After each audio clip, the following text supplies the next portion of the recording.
Assalamualaikum warahmatullahi wabarakatuh. Alhamdulillahirabbil alamin. Wassalatu wassalamu ala asyrafil anbiya'i wal mursalin sayyidina Muhammadin wa ala alihi wa sahbihi ajmain. Amma ba'du. Baiklah, sebelum saya menjelaskan tentang psikologi, ada baiknya saya memperkenalkan diri terlebih dahulu.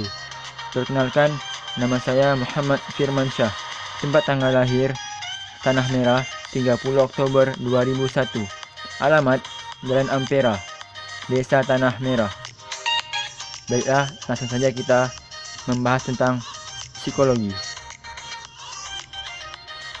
Sejarah dan perkembangan psikologi.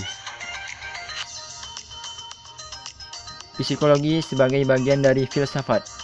Filsafat merupakan ilmu yang mencari hakikat sesuatu dengan menciptakan pertanyaan dan jawaban secara terus-menerus sehingga mencapai pengertian yang hakiki. Pengertian psikologi. 1. Psiko berasal dari bahasa Yunani psyche yang artinya jiwa atau mind. Psikologi adalah disiplin ilmu yang bersifat akademik dan terapan. 3. Bidang yang dipelajari perihal 1. Persepsi. 2. Kognisi, penyampaian pengetahuan. 3. Emosi. 4. Kepribadian. Dan 5. Hubungan interpersonal. Psikologi merupakan ilmu pengetahuan mengenai gejala pemikiran atau gejala kesadaran manusia terlepas dari badannya. Ragam manusia yang terdiri atas materi dipelajari oleh ilmu pengetahuan lain terlepas dari jiwanya. John Locke, tahun 1632 sampai 1704. Tabula rasa menjelaskan semua pengetahuan, tanggapan, dan perasaan jiwa manusia diperoleh karena pengalaman melalui alat-alat inderanya.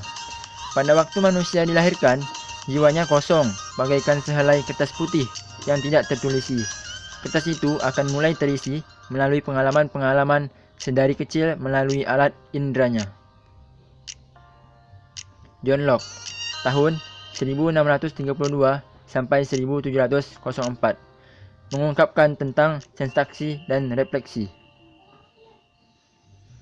Psikologi sebagai ilmu yang mandiri. Psikologi dikukuhkan sebagai ilmu yang berdiri sendiri sejak laboratorium psikologi pertama di dunia didirikan di Leipzig, Jerman, tahun 1879 oleh Wilhelm Wundt. Psikologi sebagai ilmu yang mandiri. Sejak psikologi berdiri sendiri dengan menggunakan metode-metodenya sendiri dalam pembuktian dan penyelidikannya, timbullah aliran yang bercorak khusus. Berikut merupakan aliran-aliran psikologi. Yang pertama, psikoanalisis. Yang kedua, behaviorisme. Yang ketiga, kognitif. Yang keempat, humanisme. Psikoanalisis. Tokoh Sigmund Freud, 1856 sampai 1940. Beliau merupakan bapak psikoanalisis. Sigmund Freud berpendapat bahwa perkembangan kepribadian, sosialisasi identifikasi, agresi, kebudayaan dan perilaku manusia. Yang kedua, behaviorisme berpendapat bahwa menentang pandangan bahwa pengalaman tidak sadar merupakan bagian psikologi dan juga menentang introspeksi. Pendapatnya, hampir semua perilaku merupakan hasil dari pengkondisian dan lingkungan membentuk perilaku kita dengan memperkuat kebiasaan tertentu. Yang ketiga, Homo Ludens atau psikologi humanistik berpendapat bahwa manusia adalah makhluk bermain. Studi dari aliran ini adalah konsep diri, transaksi interpersonal, masyarakat, dan individu. Individu berusaha mencapai perkembangan penuh kapasitas ataupun potensinya dan membolak penjelasan mekanis dan materialistik atas proses-proses psikologi. Yang keempat, psikologi kognitif. Studinya pada bidang sikap, bahasa dan berpikir, dinamika kelompok dan propaganda. Berpendapat bahwa manusia adalah makhluk berpikir atau Homo sapiens. Apa hubungan ilmu psikologi dengan disiplin ilmu lainnya? Bagi yang belum tahu, kita simak penjelasan berikut ini. Yang pertama, apa hubungan psikologi dengan sosiologi?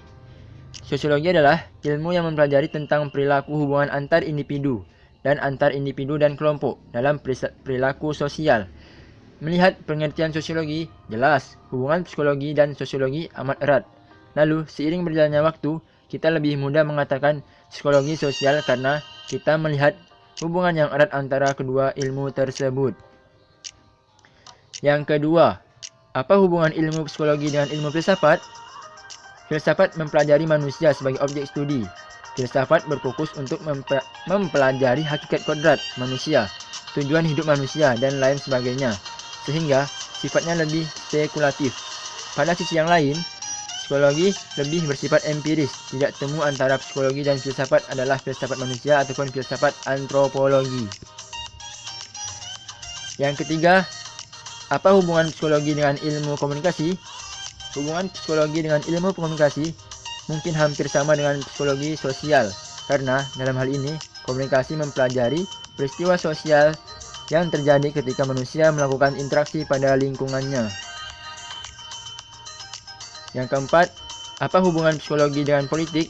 Ternyata, psikologi ada hubungannya dengan psikologi dengan politik. Dalam hal ini, yang banyak hubungannya dengan politik adalah psikologi sosial. Dalam hal politik, psikologi berfungsi untuk memahami perilaku para pelaku politik agar dapat bersosialisasi dengan masyarakat dengan baik dan sopan santun. Yang kelima, hubungan psikologi. Apa hubungan psikologi dengan biologi? Dilihat secara objeknya, psikologi mempelajari tingkah laku manusia, sedangkan biologi mempelajari tentang jasmani atau fisik.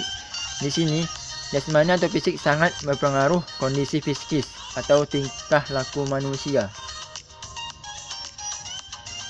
Yang keenam, apa hubungan psikologi dengan ilmu alam? Kaitan psikologi dengan ilmu alam adalah pada tahun sebelumnya psikologi terbentuk sangat terpengaruh dengan ilmu alam. Namun, kemudian psikologi menyadari bahwa objek pembelajarannya adalah manusia dan tingkah lakunya. Yang terakhir, apakah hubungan psikologi dengan ilmu pendidikan?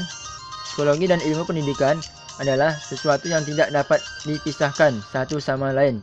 Pendidikan atau proses belajar mengajar akan baik apabila seorang guru mengerti keadaan psikis setiap anak melalui respon maupun perkembangan pola pikir anak tersebut. Baiklah, demikianlah penjelasan saya tentang sejarah psikologi dan hubungan psikologi dengan ilmu lainnya. Mungkin hanya itu yang dapat saya sampaikan. Lebih dan kurang saya mohon maaf. Wabillahi taufiq wal hidayah. Wassalamualaikum warahmatullahi wabarakatuh.